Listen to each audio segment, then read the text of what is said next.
Bonjour à toutes, bonjour à tous. On va parler aujourd'hui de chaîne de valeur créative dans les médias. Alors, ça fait des années qu'on emploie le terme de révolution. On nous a parlé à tour de rôle de révolution numérique, de révolution 2.0, de révolution 3.0, maintenant de révolution de l'intelligence artificielle. Alors, en général, quand on parle de révolution, on parle d'une rupture brusque qui aboutit à un changement de l'ordre politique et social. Je ne sais pas si c'est ce que nous réserve l'intelligence artificielle. En tout cas, depuis un an ou deux, nous constatons toutes et tous un changement progressif dans nos usages, dans nos manières de travailler, dans tous les secteurs d'activité, notamment dans le secteur de la communication, du marketing, de l'information, du divertissement. Selon une étude du CNC publiée l'année dernière, il y a déjà plus d'un an, une étude sur les usages de l'IA et l'impact sur le cinéma et l'audiovisuel, plus de la moitié des professionnels de secteur disaient avoir déjà utilisé de l'intelligence artificielle, en priorité pour des recherches documentaires, de la reformulation de texte, de la traduction ou de la recherche d'idées. Les 2 tiers d'entre eux se montraient plutôt satisfaits sur l'automatisation des tâches répétitives, sur comment gagner de l'efficacité et réduire les coûts, et stimuler la créativité, des thèmes que nous allons aborder ce matin avec nos intervenants, que nous allons conviés pour répondre à une question: comment révolutionner sa chaîne de valeur créative? Pour ce faire, nous accueillons donc Christian Bonbrun, qui est président du groupe Webedia. Venez Christian, rejoignez-nous. Marie Rimbert-Galtier, qui est directrice générale du groupe Jellyfish, et Xavier Perret, qui est directeur Cloud Azure Microsoft France. Installez-vous Xavier, Marie également. Alors, même sans le savoir, nous sommes tous exposés à l'intelligence artificielle, que ce soit dans nos téléphones, dans nos conversations, avec nos fournisseurs de produits et de services, dans nos outils de recherche, et même aujourd'hui dans ce qu'on regarde à la télévision. Et je vous montre un petit extrait. Si ça marche, on va y arriver. Est-ce que votre voix, reproduite en intelligence artificielle et que nous vous avons fait écouter en préparant cette interview avec vous, vous convient? Oui. Vous écrivez dans vos mémoires: être enfermé dans le silence et prisonnier d'une bulle où personne ne peut rentrer, c'est une torture. Une torture? Oui, c'est à peu près ça. Les mots sont dans ma tête et je ne peux pas les faire sortir. Alors on se recroqueville et on risque de ne plus avoir de contact avec l'extérieur. Mais vous parvenez à en rire. Comment faites-vous? Mais Audrey, je suis vivant. Vivant, il me reste quelques semaines ou quelques mois à vivre. Pourquoi voulez-vous que je les gâche et que je gâche la vie de mes proches? Je veux en profiter et faire tout ce qui est en mon pouvoir pour aider la recherche et les autres malades. Je ne sais pas si vous l'aviez vu, ce documentaire, c'était le 26 janvier 2025 dans l'émission 7 à 8 sur TF1, donc avec Charles Bietri, l'ancien dirigeant de Canal+, beIN Sport, etc., atteint de la maladie de Charcot, qui ne pouvait plus parler. Et là, on avait un recours à l'intelligence artificielle. Christian, c'est Webedia, c'est Éléphant qui a produit ce documentaire. Vous pouvez nous expliquer un peu comment ça s'est mis en place, cette utilisation de l'intelligence artificielle? En tout cas, bonjour à tous. Effectivement, c'est un joli exemple. Et oui, nous, on est le producteur de 7 à 8 depuis plus d'une vingtaine d'années. C'est un des exemples de l'utilisation de l'intelligence artificielle dont on est très fier. Donc, vous l'avez compris, Charles Bietri a perdu l'usage de la parole à cause de la maladie Charcot.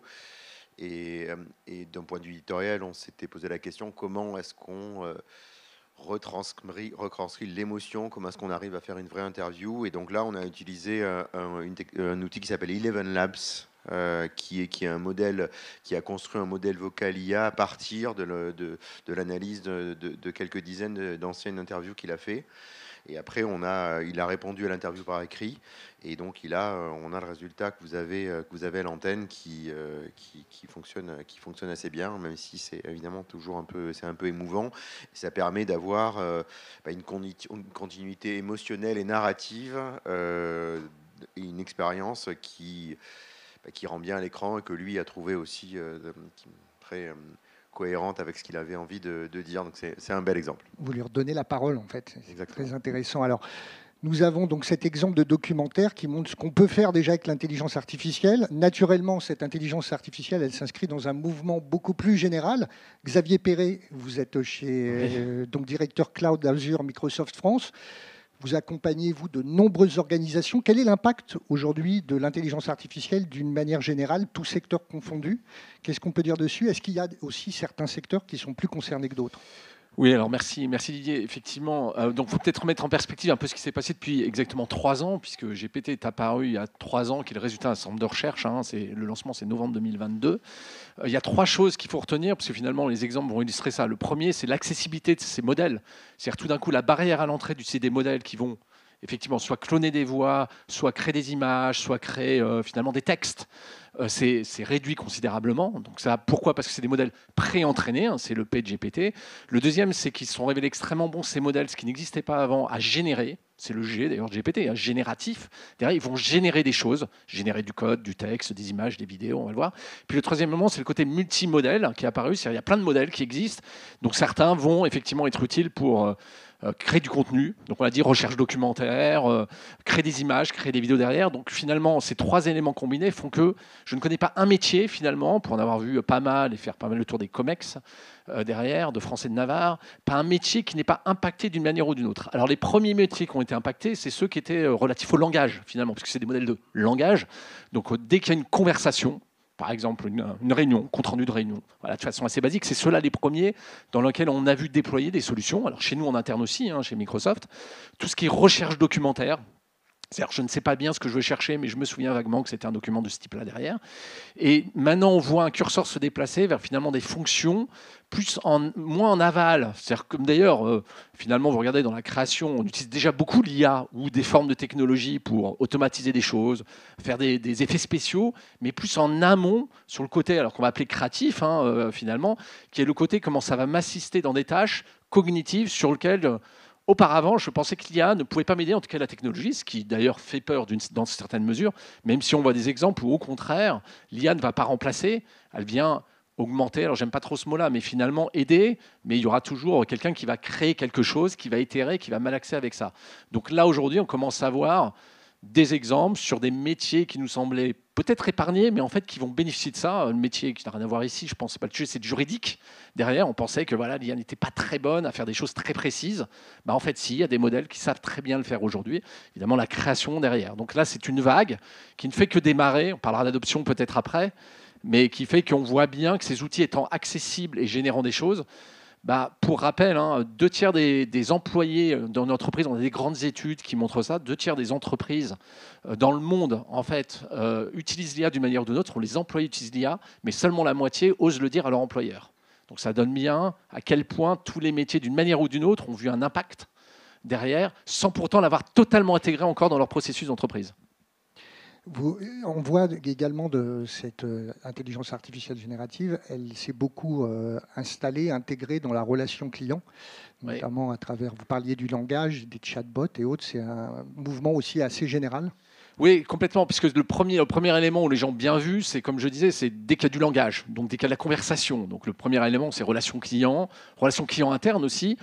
Comme ces outils sont facilement développables, accessibles, comme je disais, c'est facile de créer un chatbot qui est plus intelligent que tous les chatbots qu'on a pu déployer auparavant. Ayant moi-même déployé des chatbots avant, on était assez basique sur les use cases, c'est-à-dire ce qu'il savait répondre. Voilà, s'il répond ça, on va lui demander de répondre ça, etc. Là, on est dans une ambiguïté du langage sur laquelle, effectivement, tous les call centers ont commencé à intégrer, ou les relations clients, des choses plus élaborées derrière. Donc ça a été la première vague.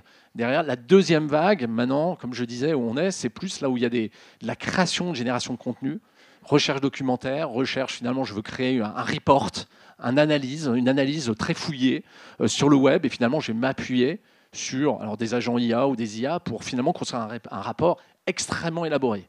Et ça, c'est parce qu'il y a une deuxième vague d'IA qui est arrivée avec des nouveaux modèles de raisonnement. Le modèle de raisonnement, c'est quoi? C'est un modèle qui intègre ce qu'on appelle le chain of thought.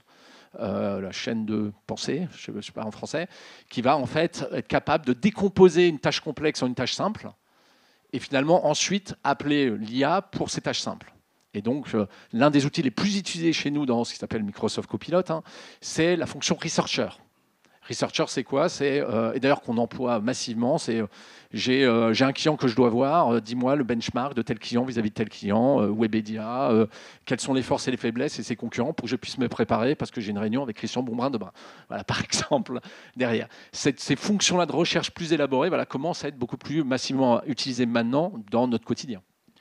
Quand on parle d'IA aujourd'hui, on entend beaucoup dire c'est réduction des délais et 2, réduction des coûts. Est-ce que c'est quelque chose qui se confirme? En fait, le premier rapport, on l'a vu dans l'exemple de Tag hier tout à l'heure, c'est gain de temps, c'est gain d'énergie. Les deux choses, moi je suis assez convaincu, les deux choses qu'on manque dans la journée, c'est facile, ou qui en nombre limité, c'est le nombre d'heures, c'est le nombre de minutes, donc c'est le temps, et c'est l'énergie qu'on a. Moi j'ai plutôt l'énergie le matin, vous le voyez, et puis petit à petit ça décline. Bon, vous êtes peut-être différent derrière, vous voyez, donc le matin je parle vite, le soir je parle moins vite. Donc, je vais essayer de... Donc, en fait, l'apport est vraiment là-dessus. Ensuite, la façon dont l'entreprise va finalement vouloir l'implémenter, oui, ça peut être dans une logique de productivité, effectivement, ou une logique simplement de gain de temps et de qualité de service. Par exemple, sur un brief marketing, c'est vrai qu'on a vu déployer beaucoup de choses. On peut faire des mood boards. On l'a vu aussi tout à l'heure. J'ai une idée, mais finalement, je vais commencer à tapisser. Avant, il fallait peut-être que je fasse appel à quelqu'un qui avait lui-même des délais, etc. C'est vrai que ce gain de temps va me permettre d'aller plus vite pour ensuite arriver à l'objectif final. Un des soucis, on le sait, c'est justement la menace dont on entend souvent parler, fantasmer peut-être, vous nous le direz, sur la menace sur l'emploi. Ouais. Et on voit bien que parfois, les équipes peuvent être un peu rétives, méfiantes. Comment aujourd'hui est-ce qu'il y a un modèle d'intégration de l'IA dans les organisations ? Alors nous, on publie ce qui s'appelle un blueprint, parce que nous, on utilise massivement l'IA dans tous nos processus. Donc comme je disais, ça s'appelle Customer Zero. C'est finalement, si vous regardez d'ailleurs les résultats de Microsoft, une des raisons de son succès, c'est d'intégrer complètement, mais vraiment dans toutes les formations, tous les processus, y compris de vente, l'utilisation de nos propres services, donc de l'IA derrière.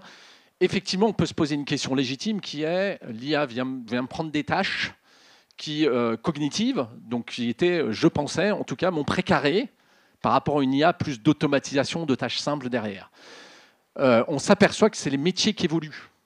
Et donc, il faut les accompagner. On parlera d'acculturation, je pense, après, et d'adoption. Mais donc, c'est comment on va finalement intégrer dans chaque fonction métier, finalement, des briques. C'est de la technologie, hein. Donc nous on a une plateforme technologique, donc c'est des outils qui vont permettre de faire gagner ce temps pour que la personne qui utilise ces outils va gagner du temps pour l'occuper à autre chose. Autre chose étant pro-perso, ce que vous voulez, ou étant sur des tâches moins rébarbatives, derrière plus intéressantes. Le meilleur exemple que j'ai, parce que celui-là il est déployé massivement, c'est le développeur. Alors, moi j'ai une petite analogie entre le développeur et finalement le créatif derrière. Le développeur il fait quoi? Il ne crée pas du code. Il crée des fonctions et des applications. C'est très différent. Donc, en fait, son souci, c'est pas de s'embêter sur des tâches qui est documenter du code. Hyper pénible, documenter du code. Moi, je me bats contre mon fils qui est développeur, qui ne documente jamais son code. C'est, par exemple, créer du code qui est sécurisé, qui a un certain nombre de fonctions, réutiliser des fonctions. Il va chercher des fonctions dans data coach sur le web qui n'a aucun sens. Donc cette réutilisation, ce moment-là un peu rébarbatif, finalement, il peut être, alors non pas automatisé, mais finalement aidé par l'IA pour qu'il se concentre à quoi? Le développement de son application, sa relation métier, le brief, finalement, l'impact métier, pour ensuite le transformer de l'idée directement à quelque chose qui fonctionne dans un environnement sécurisé. Donc c'est ça le vrai apport de l'IA dans l'ensemble du processus. Et là, il n'y a pas eu de sujet d'acculturation. Parce que finalement, quand les gens ils comprennent l'impact que ça peut avoir pour eux, après, c'est un sujet plutôt d'adoption du comment. Il reviendra à comment correctement utiliser derrière, mais c'est moins un sujet d'adoption de est-ce que j'ai envie de le faire ou pas. Alors, on va faire un focus sur un secteur en particulier, celui des médias, qui nous intéresse plus particulièrement avec cet exemple de Webedia. Christian Bonbrun, vous présidez ce groupe. Est-ce que vous avez une particularité, c'est d'être un pure player, donc avec l'obligation d'être connecté aux innovations technologiques pour vos différentes activités. Qu'est-ce que l'intégration de l'intelligence artificielle vous a apporté jusqu'à maintenant? Grosso modo, quelle est la valeur ajoutée aujourd'hui de l'intelligence artificielle? Alors, vous l'avez dit, effectivement, on a un groupe de médias, mais on a un groupe de médias qui, à 15 ans, s'est créé en très grande proximité avec la technologie. Donc, moi, je dis on est un groupe de médias et de technologie. Donc, pour nous, c'est vrai que c'est plus facile d'aborder ces sujets-là. Il y a 15 ans, Webedia s'était créé sur une connaissance fine des technologies Google, de capacité de fabriquer des sites internet de manière relativement rapide et automatisée, et une capacité de fabriquer du contenu de qualité. Et c'était les premiers sites de Webedia, Pure People à l'époque. Et nous, voilà, c'était évidemment pour une boîte comme nous, mettre l'IA au cœur de l'activité, c'était très naturel. Maintenant, une fois qu'on le fait, c'est pas, il y a du boulot. Il y a du boulot. D'abord, il n'y a pas un IA. Enfin, on l'a vu ce matin dans les exemples. Et tu l'as dit, Xavier. Hein, il y a des tas d'implémentations. Il y a des tas de domaines. Alors, moi, je vais mettre de côté ce que tu as déjà couvert, qui concerne un peu toutes les entreprises. Il y a un volet bureautique, recherche, qui concerne absolument tout le monde dans la salle et toutes les entreprises, qui est très, très générique. Bon, celui-là, on est évidemment en train de le faire, mais c'est peut-être moins intéressant ce matin. Il y a le sujet du développement. Nous, on voit évidemment l'effet très majeur dans la vélocité des développements, la qualité des codes qu'on peut faire grâce à l'IA. Peut-être sur le sujet du jour, les sujets sur lesquels on passe beaucoup de temps sur la partie plutôt contenu, production. Donc il y a un domaine, il y a un premier domaine autour de la rédaction, comment est-ce qu'on aide nos journalistes sur nos multiples sites dans nos différents pays. On a un sujet autour de la vidéo, avec peut-être deux premières catégories. On produit beaucoup de vidéos courtes, et donc là, on a toute une famille d'outils autour de comment est-ce qu'on automatise la production de vidéos, comment est-ce qu'on fait ça plus simple, comment on fait du clipping. Et après, il y a plus ambitieux, on a vu à l'instant, c'est comment est-ce qu'on produit différemment nos films, nos séries, nos contenus pour nos influenceurs de bonne qualité, avec quel outil, avec quelle vélocité. Et donc pour ça, nous, on est comme tout le monde, on connaît, mais on apprend tous les jours. D'abord, toutes les semaines, il y a encore Microsoft Sur une sort nouveauté. toujours une chose toutes les semaines. Donc, il faut toujours être attentif sur ces sujets. C'est en complète évolution. Ensuite, il y a une grande variété d'outils, et ils se combinent les uns avec les autres. Et c'est quand même relativement complexe, il faut le dire. Bien sûr, il y a des boîtes comme Microsoft qui rendent ça plus simple, mais en réalité, aujourd'hui, vous avez 30, 40, 50 outils qui sont sur le marché. Il faut se dire lesquels on utilise, et on montrera tout à l'heure là, quelques exemples. On voit bien que pour faire un contenu de qualité professionnelle, il faut combiner plein d'outils entre eux. Et donc, nous, on se voit un peu comme un orchestrateur de tous ces outils. Et en tout cas, c'est comme ça qu'on aborde le sujet avec nos équipes. Et bon, nous, très concrètement, on a une centaine d'ingénieurs qui bossent aujourd'hui sur l'IA. À notre échelle, c'est assez important. On a labellisé à peu près une quinzaine d'outils, qui sont des outils qu'on utilise sur les trois domaines que j'ai donnés. Et on déploie, et on fait des choses ultra concrètes, pratiques, visibles pour les téléspectateurs, les spectateurs, les internautes et nos clients. Ce que vous nous dites, Christian, sur la méthode, c'est le test and learn en fait en permanence, notamment parce que les outils évoluent continuellement. Absolument. Peut-être qu'on peut parler sur le premier, on peut parler Oui. de ce qu'on fait pour être hyper concret sur ce qu'on fait sur les rédacteurs. Je pense que c'est un bon. Alors nous, on a un concept on a un nom de code on appelle ça rédacteur augmenté. Alors Xavier a dit qu'il n'aimait pas trop le mot. Ah oui. Alors, désolé, hein, moi, je vais pas te changer pour plaisir. Non, mais le concept est pas. Il veut juste dire que justement, on ne remplace pas nos rédacteurs par des machines, mais on leur donne, on conçoit avec eux des outils qui changent ultra concrètement leur quotidien. Et ça, c'est déjà une réalité. Donc, en France, on a à peu près 120 journalistes, rédacteurs. On en a à peu près autant dans les autres pays où on est présent. Rappelons les sites, Allociné, Jeux vidéo, France, Pure People, Pure Media, etc. 750 grammes, l'Automobile Magazine et leurs équivalents en Allemagne, en Espagne, au Brésil et en Pologne. Et on a des choses ultra concrètes. Si on prend Allociné par exemple, le journaliste d'Allociné, quand il arrive le matin devant son poste de travail, il a un résumé généré par l'IA de tout ce qui se passe sur les notes et les commentaires des films pour regarder les tendances, films et séries, les tendances de ce qui se passe, une analyse assez précise qui n'est pas. Aujourd'hui, on a choisi de ne pas publier. On pourrait le débattre, mais en tout cas, c'est pas quelque chose que vous voyez en tant qu'utilisateur d'Allociné, mais par contre, c'est quelque chose que chacun de nos journalistes voit, qui permet de comprendre un tout petit peu les tendances, ce que pensent nos internautes, ce qui se passe sur les dizaines de milliers de commentaires qu'on peut avoir sur l'ensemble des films. Autre exemple ultra concret d'outils, 750 grammes. Donc vous avez des fiches de recettes sur le site. On a un outil qui, on voit tout de suite que le côté sympa du site, c'est d'avoir des jolies vignettes. Hein, et donc on a un outil qui, pour le journaliste, automatiquement va améliorer les vignettes et les rendre plus jolies. Il va retravailler les couleurs, il va mettre des couleurs plus éclatantes pour des recettes de cuisine. Et donc on voit tout de suite l'effet entre des recettes qui ont été améliorées et des recettes qui n'ont pas été améliorées en termes de trafic.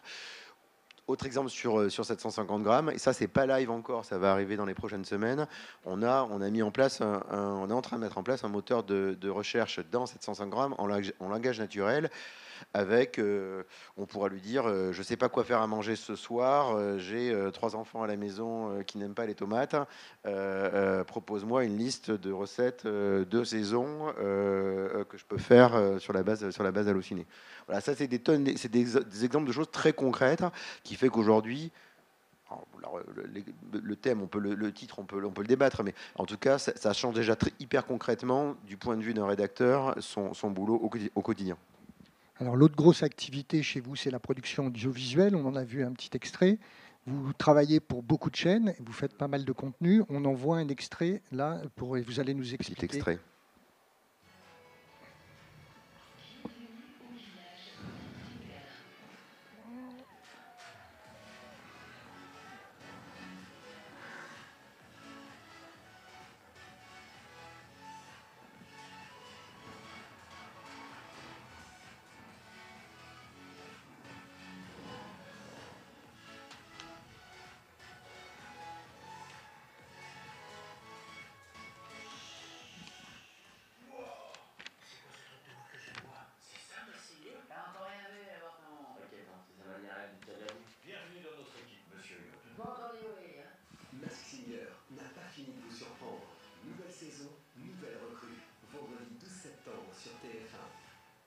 Donc la bande-annonce de cette émission, donc vous nous confirmez que le village Masked Singer n'existe pas. C'est ce que je me demande, les personnages, c'est pas des vrais.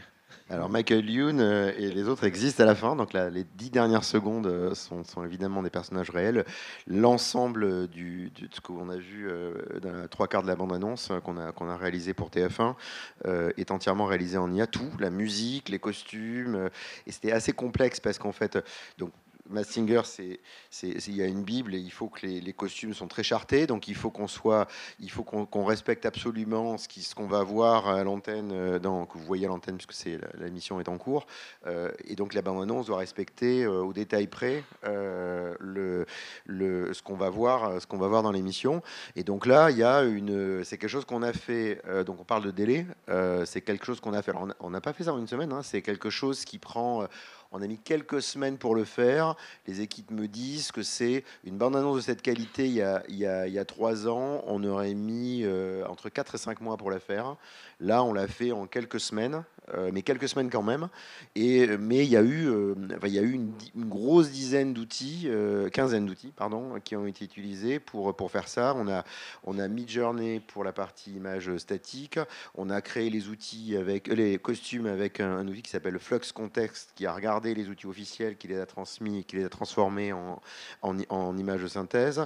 On a fait de l'upscaling avec un outil qui s'appelle le Fall, et l'animation, c'est l'outil de Google, c'est Vio, et un autre outil qui s'appelle Flow. Je vais pas tous vous les citer, mais en gros, il y a quand même du boulot derrière ça, mais effectivement, c'est fait. Vous avez un produit d'une bonne qualité. Enfin, je vous laisse juger. En tout cas, notre TF1 en était content dans des délais ultra rapides. Donc, on est gain de coût d'un coup pour client, délai. C'est vraiment des choses qui révolutionnent la production. On le disait tout à l'heure. Je peux vous donner d'autres exemples sur qu'est-ce qu'on peut imaginer, comment on libère la créativité. il y a quelques mois, on a fait pour France Télé un reportage qui s'appelle Nous, jeunesse d'Iran. Alors, on revient sur des sujets moins rigolos, où il y avait des jeunes femmes qui témoignaient et qui témoignaient contre le régime. Et en réalité, quand vous floutez simplement, donc elles ne voulaient pas être reconnues, et quand vous floutez simplement les visages, justement, des technologies d'IA à l'envers permettent de déflouter, exactement, et d'essayer de retrouver la voix et la personne qu'on voit. Et donc ce qu'on a fait, c'est on a fait du deepfake, c'est-à-dire qu'on a reconstitué des personnages qui disaient exactement ce que disaient les interviewés, mais des personnages faux, travaillés, mais les expressions, le fond était le même. Mais par contre, du coup, grâce au deepfake, il était impossible pour les autorités iraniennes de remonter vers les témoins que nous avons fait. Donc tout ça, ça veut dire, on a vraiment... Alors, je ne sais pas si c'est, moi, les révolutions des révolutions. En tout cas, sur la partie production, c'est au moins au niveau de l'image de synthèse il y a 15 ans en termes de transformation. Ça change vraiment les métiers, du métier créatif. Un métier qui est très impacté, c'est le métier de monteur, tout le métier de post-production qui est complètement transformé, qui objectivement devient plus intéressant parce qu'il y a plus de capacités créatives qu'on peut faire sur un process final de production. Donc ouais, très, très intéressant, très marrant. Mais ce que vous nous expliquez comme globalement, c'est que les délais surtout se raccourcissent. On passe de quelques mois à quelques semaines. Ça dépend des sujets, mais quelques mois, quelques semaines. Ouais. Alors le troisième pilier, vous nous l'avez dit, c'est la publicité également. Vous intervenez sur la publicité. Webedia est d'abord la régie publicitaire de ces sites d'information et d'autres. Vous développez également des produits. On regarde un exemple de ce que vous pouvez faire en pub et vous allez nous raconter.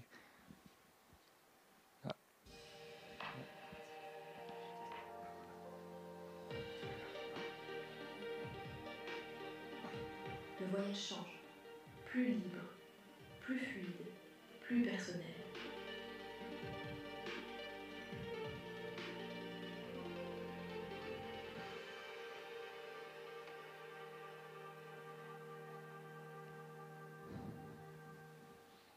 Donc là, c'est une campagne pour Corsair. Pour nous expliquer un peu comment ça s'est passé, ce que vous avez voulu faire avec ce spot. Bon, après, vous voyez ce dont ça parle. Hein, c'est la promotion d'un nouveau produit de Corsair, entièrement réalisé en IA. Là, la caractéristique, c'était, et là, je rajoute sur la partie demande publicitaire, encore plus que sur, on va dire, de la création avec un volet artistique, c'est qu'il y a très souvent, et client dans la salle, vous le savez, accueilleur doit le savoir aussi, c'est un client publicitaire, il est souvent très pressé, il y a des urgences marché. En l'occurrence, ce client Corsair était ultra pressé, il est venu nous voir il y a quelques semaines, et on a réalisé, là le sujet c'était il fallait réagir très très vite, il fallait que le produit sorte. Ce qu'on voit là a été réalisé en 4 jours. Ça a été entièrement réalisé en 4 jours. C'est en ligne d'ailleurs depuis quelques jours, je crois. Et donc on est dans un truc ultra rapide. Évidemment, il y a un petit effet sur le coût aussi, mais là, notre capacité à répondre vite à la demande de l'annonceur a été évidemment totalement clé. Et c'est là où on voit sur la pub, on est pressé, on a des urgences, on n'a pas toujours tout le matériel. On a autre exemple comme ça qui me vient, c'est que on a un gros partenaire avec Disney sur lequel on les soutient sur Allociné. Et sur les 2 derniers films, là, Le Roi Lion et Vaiana 2, ils nous avaient envoyé, ils nous disaient bon, on veut des habillages de sites animés, etc. Mais ils n'avaient pas le matériel. Ils nous ont juste envoyé des images. Et en fait, avec l'IA, en prenant le matériel fixe, on a imaginé des habillages animés complètement, le tout. Alors là, c'était en quelques heures, on a réhabillé tous nos sites, principalement Allociné, avec un outil. Donc là, les outils, c'est Kling, c'est Sund. Enfin, il y a des tas de sujets. Il faut combiner plusieurs outils. Il y a plein d'outils. Xavier, c'est ça bien mieux que moi. Mais oui, alors il y a des Chinois. Oui, bien sûr. Mais aujourd'hui, je crois que sur la vidéo, les deux champions, c'est Vio et Kling. Vio, c'est celui de Google, et Kling, c'est le chinois. Après, ça change tous les mois ou tous les 6 mois, ça change. Donc on revoit ça très, très régulièrement. Mais pour résumer, la colonne vertébrale, c'est que ça permet de faire des choses de ultra bonne qualité dans des délais très très courts, avec une vraie patte artistique, mais avec des gens derrière. J'insiste, il y a vraiment des gens derrière. Il n'y a pas qu'une machine. Alors, on va parler justement de publicité avec vous, Marie, de data, de création. On se tourne donc vers l'agence Jellyfish. Vous faites partie d'un groupe qui s'appelle Brandtech, donc, dans lequel se trouve également Pencil Pro. C'est une plateforme d'intelligence artificielle générative au service du marketing. Est-ce que vous pouvez nous expliquer comment vous accompagnez les annonceurs chez Jellyfish avec justement l'intelligence artificielle? Je vous laisse la manette, je crois que vous avez des choses à nous montrer. Je n'ai pas vu les choses qu'on a à vous montrer. Je pense que c'est Chris qui vous les a envoyées, mais on va regarder.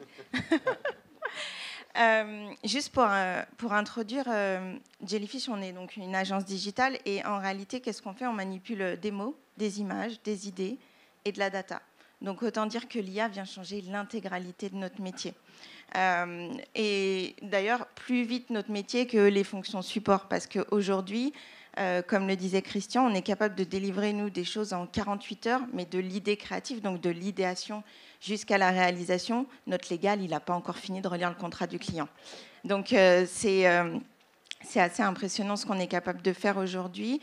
Et je pense que le rapport qu'on a avec nos clients aussi, comme on disait, l'intelligence artificielle, je regarde juste si ce n'est pas mon fils. Et c'est mon fils. Ah là là. Désolée. Donc l'intelligence artificielle, il y a 3 ans que ça commence, il y a vraiment 1 an et demi, 2 ans que les annonceurs commencent à s'y intéresser. Et la discussion qu'on avait avec les annonceurs il y a 2 ans, c'était de les convaincre qu'il fallait y aller. Aujourd'hui, il n'y a plus ce sujet. Et je dirais, je ne sais pas ce qui s'est passé cet été, mais à la rentrée, ils veulent tous y aller et maintenant, etc. Le sujet, c'est plutôt comment on y va et comment on peut les accompagner, parce que côté annonceurs, ils n'ont pas renforcé leurs équipes pour attraper ce sujet et il y a toute la partie des LLM, etc. qui arrive et qui aujourd'hui doit être intégrée. Donc ça ne vient pas remplacer le travail, nous, chez les clients, ça vient ajouter du travail et donc il y a une vraie demande pour les accompagner sur ce sujet. On va regarder du coup ce que Christopher a envoyé. C'était la surprise pour moi aussi. Hein. Vous allez nous commenter quelque chose que vous découvrez. Non, alors ce film, je le connais et c'est quelque chose, en effet, qu'on a réalisé en 48 heures. Entre l'idée, donc on a le client Ford qui venait, entre l'idéation qui vient totalement de nos équipes. Donc quand on se demande la créativité, est-ce qu'elle est tuée par l'IA? Pas du tout. Nous, on a une grosse partie d'équipe idéation qui développe les idées, etc. En revanche, avant, pour présenter un mood board, un début d'idée à un client, il fallait énormément de travail, etc. Ça prenait du temps. Donc on ne pouvait pas lui dire « Oui, ok, ton concurrent, il a fait ça, tu veux une riposte dans 48 heures, on est capable de te la créer. » On lui disait, tu vas riposter dans 1 mois, le temps qu'on fasse tout. Et si c'est un shoot compliqué, ce sera dans 2 mois. Aujourd'hui, on est capable de faire des choses très rapides.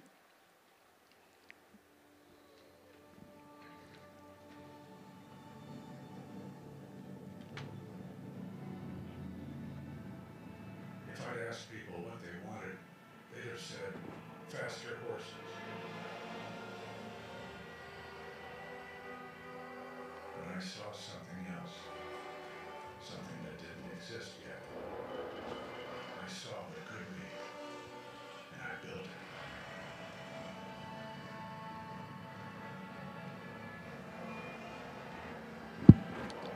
I didn't just see speed, I saw tomorrow.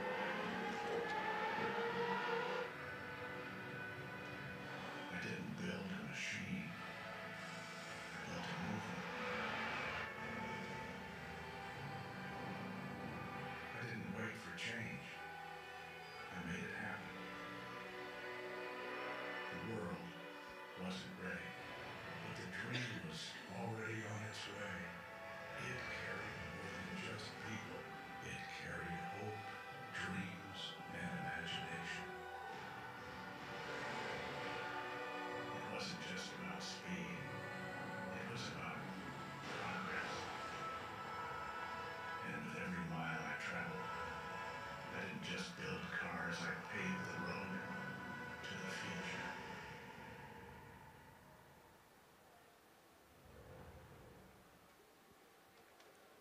Et ce film, il a été fait il y a presque 1 an. Donc, on n'était pas encore sous vie autrui, etc. Donc là, 48 heures pour faire ce film. Oui. D'accord. Jour et nuit. Hein. 48 heures non-stop. On a la chance d'avoir des équipes à travers le monde, ce qui nous permet de faire de la production en continu. Et notre outil Pencil, il est appelé Pencil parce qu'on veut que ce soit la continuité de nos équipes créatives, aussi des équipes créatives de nos clients, et de se dire c'est vraiment un outil qui vient, alors je ne vais pas dire augmenter, mais qui vient vraiment réaliser les rêves les plus fous et dans la continuité. Et en effet, il y a une notion de faire les choses plus rapidement, donc moins cher. Ce qui est important pour nous, c'est le better aussi, de le faire mieux que ce qu'on aurait fait avant. Pencil, c'est une plateforme qui est alors agnostique. C'est notre technologie, mais on se connecte sur toutes les technologies du marché. Donc, vous allez pouvoir choisir votre modèle. Si vous voulez le modèle de copilote, ChatGPT, Gemini, etc., et y compris pour la génération, tous les modèles, comme le disait Christian, ne se valent pas. Il y en a qui sont très bien sur de l'image, d'autres qui sont mieux sur de la vidéo, d'autres sur de l'audio, etc. Donc, ça permet, en fonction de ce qu'on veut créer, le type de craft qu'on veut donner, de choisir le modèle. Et ça, c'est complètement à disposition, sachant que on est partenaire des plateformes, etc. Donc, on a souvent en amont de phase la disponibilité, le scale qui est possible via nos outils. Mais c'est une volonté de se dire... on ne va pas imposer un outil, on ne va pas uniformiser la création avec un seul outil génératif, mais on va mettre à disposition, au bout de notre Pencil, l'ensemble des outils du marché pour nos clients. Christian parlait de chef d'orchestre tout à l'heure. C'était ça, orchestrer un peu les différents outils existants. Exactement, même si moi je suis nulle en musique. Mais oui, c'est ça, c'est vraiment faire en sorte de mettre à la disposition des clients sans qu'il ait à avoir multiples licences avec tout le monde, l'ensemble des outils, parce que comme disait tout à l'heure Georges, c'est un investissement, l'IA. Si en plus il faut acheter toutes les licences pour les tester, c'est compliqué. Nous, on consolide tout ça et on se connecte aussi après, puisqu'on fait de la publicité, on se connecte à l'ensemble des plateformes, ce qui permet de diffuser directement et de monitorer la moindre performance des créatifs qui sont en ligne. Et quand il y a une fatigue, il y a une alerte qui arrive et qui va dire « Oh là là, là ça ne fonctionne plus pour telle ou telle raison » et on est capable de réajuster. Il faut le savoir aussi, les plateformes demandent de plus en plus de contenu aux annonceurs, il faut démultiplier les formats, etc. Et ça, c'est des choses en un clic que Pencil est capable de faire, d'étendre en fonction, de mettre le call to action au bon endroit, en fonction de si on va sur Insta ou sur du TikTok, etc. Comme on disait, de l'image to vidéo aussi, c'est possible, en disant, voilà, j'ai tel contenu, comment je peux faire en sorte. Donc tout ça, c'est des choses qu'on est capable de faire avec Pencil. Ce que vous nous dites, Marie, quand même, c'est intéressant. C'est-à-dire que non seulement cette plateforme vous permet de créer, mais également, on peut suivre les performances réalisées par les créations quand elles sont en diffusion. Bah oui, parce que nos clients, ils veulent aussi que ce contenu-là, ce ne soit pas au détriment de la performance, de l'image de leur marque. Et derrière, il y a des investissements médias pour nos clients. Donc oui, on suit la performance, ils l'ont en temps réel. On fait aussi de la prédiction parce que comme on se connecte à leurs ads à compte, à tous leurs comptes médias, on est capable de voir ce qui fonctionne, ce qui ne fonctionne pas. Et le modèle va dire bleu, ça n'a jamais été fait, mais ça vaut le coup d'essayer. Vert, ça fonctionne super bien. Orange, oublie, ça ne marche pas. Un des troisièmes sujets, on le sait pour les annonceurs, qui est important, c'est la notion de brand safety. Est-ce qu'aujourd'hui, cette plateforme aussi intègre ce paramètre ? Oui, alors la plateforme s'appelle Pencil Pro parce que justement, elle est faite pour les professionnels. Et comme le soulignait tout à l'heure sur la partie tag, c'est des environnements complètement fermés. Donc le modèle va être entraîné sur notre donnée, mais ne va pas partager cet entraînement aux concurrents ou même à d'autres données. C'est des choses sur lesquelles il est hyper important et autant dire, comme on disait, que le légal prenait du temps. Ça, même côté annonceur, et d'ailleurs on travaille avec LVMH sur cet outil ou avec des groupes comme L'Oréal, etc. Voilà, on a passé ce type de légal-là avec notre outil, donc ça fonctionne très bien. Alors, je sais que vous aviez plein de choses à présenter, mais je voudrais qu'on passe à d'autres sujets. Donc, rapidement, si vous aviez... Donc, ça, c'est pour Japan Airlines. Pareil, donc ça a été fait avec VO2, pour le coup. Pareil, en moins de 24 heures, celui-ci, c'était pour une campagne très rapide. Et c'est la première campagne qui est généré en IA, qui est directement diffusé dans les avions aujourd'hui. Donc voilà. Alors, c'est un fun fact qui est un marché de niche, on est d'accord, mais en tout cas, c'est le nôtre.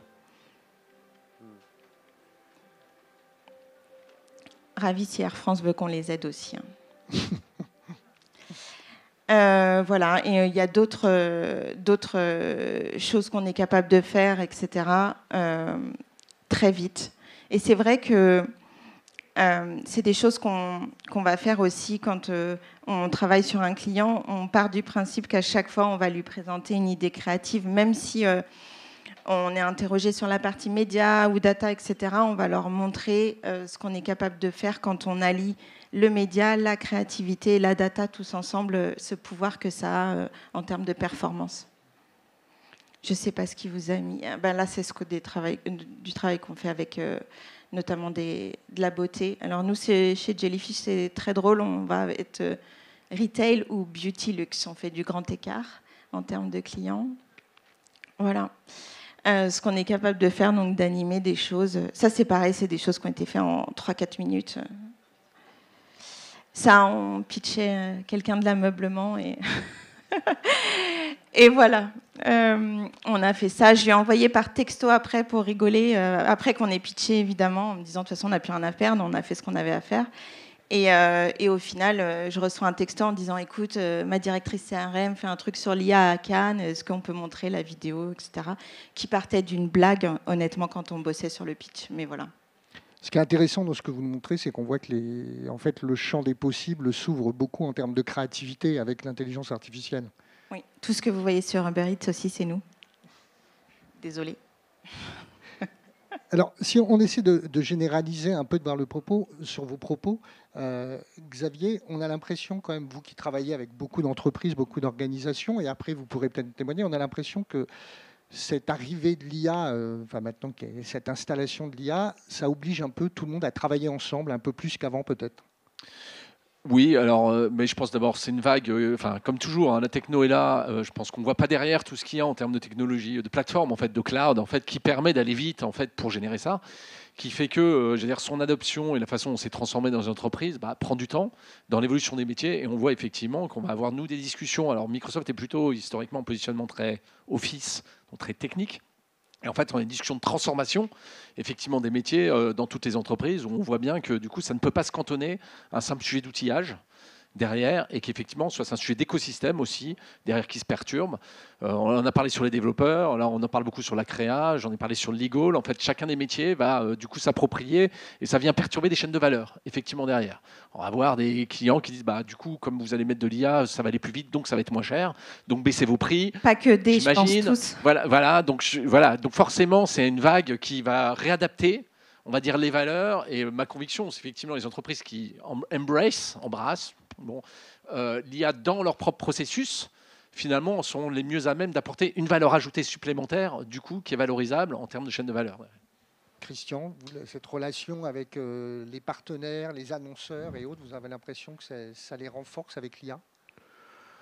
En tout cas, nous, on essaie d'être encore un peu en avance par rapport à nos clients, je pense, comme nos amis de Jellyfish. Donc, je pense qu'on l'est aujourd'hui. Donc, on essaie de montrer aux clients des choses qu'ils n'ont pas vues. Donc, on court pas après on court pas après le sujet. On essaie d'avoir une petite longueur d'avance. C'est pour ça qu'on fait plein de tests. On a des technos en test qui sont à moitié publiés. On a quelques discussions intéressantes avec Mistral, notamment sur des choses qu'on pourrait faire sur le cinéma. Non, moi je dirais en interne, c'est surtout former.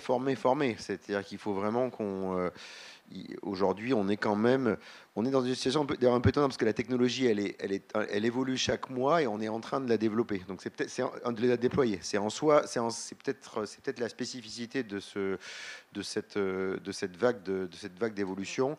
Nous, on a vraiment donc les 120 rédacteurs journalistes France, ils sont tous formés aujourd'hui. On est en train de finir nos 200 commerciaux sur la partie sales qui sont formés sur des trucs plus de productivité un petit peu plus classiques. classiques, mais qui changent complètement leur job. Moi, mon but, c'est d'avoir les 1200 salariés français et les 1000 à l'international qui soient tous formés et qui soient capables de comprendre cette révolution. Et je dirais qu'il y a deux aspects.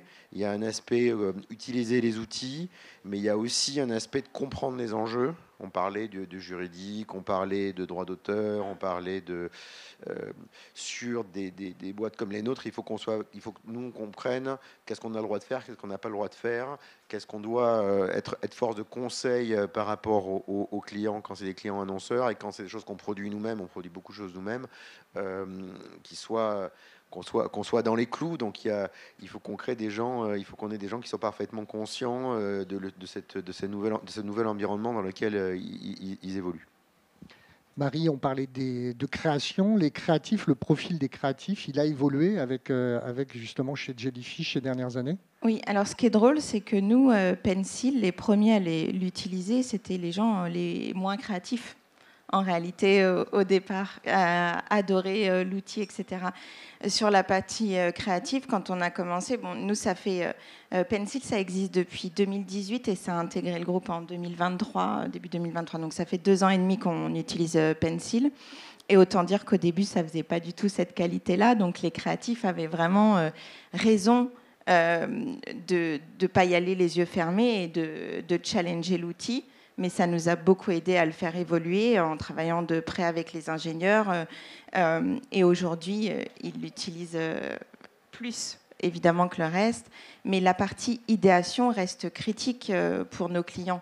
Parce que l'idée, ce n'est pas de faire du look-alike. Chaque marque a son âme, comme on disait tout à l'heure. Chaque marque a son identité. Donc, ça reste le côté brand stratégie, de comprendre les enjeux de la marque, de les intégrer, de les traduire dans une strate et après, de laisser Pencil le faire. On a toujours besoin de nos créas, quoi. J'aimerais qu'ils restent. Merci beaucoup. Merci tous les trois. Merci Xavier Perret, donc Microsoft. Merci. Christian Bonbrun pour Webedia. Merci Marie Rambert pour Jellyfish. Merci à vous.